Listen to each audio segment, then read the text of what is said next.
આંબેડકર કુમાર છાત્રાલયના વિદ્યાર્થીઓ દ્વારા છાત્રાલયમાં પીરસાતા હલકી ગુણવત્તાના ભોજનને લઈને કલેક્ટરશ્રીને રજૂઆત કરાઈ।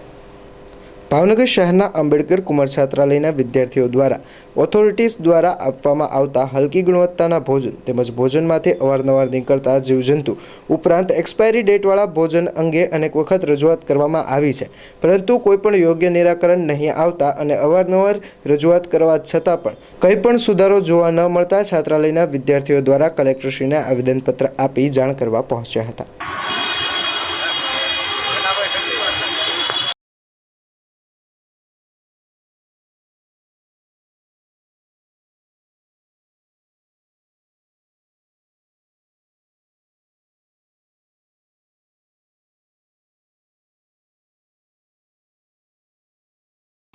મારું નામ રાઠોડ અવસિત, હું સરકારી કુમાર છાત્રાલય આંબેડકર હોસ્ટેલમાં રહું છું।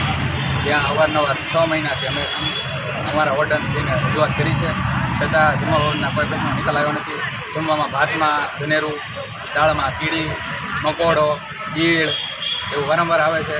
પછી એક્સપાયરી ડેટ વગરની બધી સામગ્રી જેમ કે સેવ, બિસ્કીટ, પછી જૂની બધી સેવો જે 2022ની છે, અત્યારે 2024માં અને પેનથી ઉપર 2024 લખેલું છે અને ઘણા બધા વિદ્યાર્થીઓને તેના કારણે ઉલટી થયેલી છે।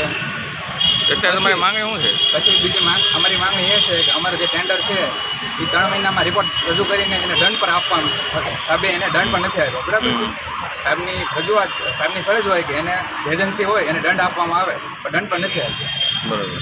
તો આનો જવાબદાર કોણ, સાહેબ એ છે કે પછી આપણે જે ટેન્ડરવાળો છે? તો અમારો ટેન્ડર કેમ કેન્સલ કેમ નથી કર્યો અત્યાર સુધી? 6 મહિનાથી અમે રજૂઆત કરી છે, અમારી અરજીની અમારી પાસે નકલું છે બધી, એ સાહેબને રજૂઆત કરેલ છે, તો હજી સુધી આનો નિકાલ કેમ નથી આવ્યો? અને બીજી વાત એ કે ટેન્ડરમાં જે સામગ્રી લખેલી છે એ તો આવતી નથી, બધી જે લોકલ આવે છે, હાવ છેલ્લી ક્વોલિટીની કહીએ કે આપણે એવી આવે છે, જે લખેલી છે એ તો આવતી નથી।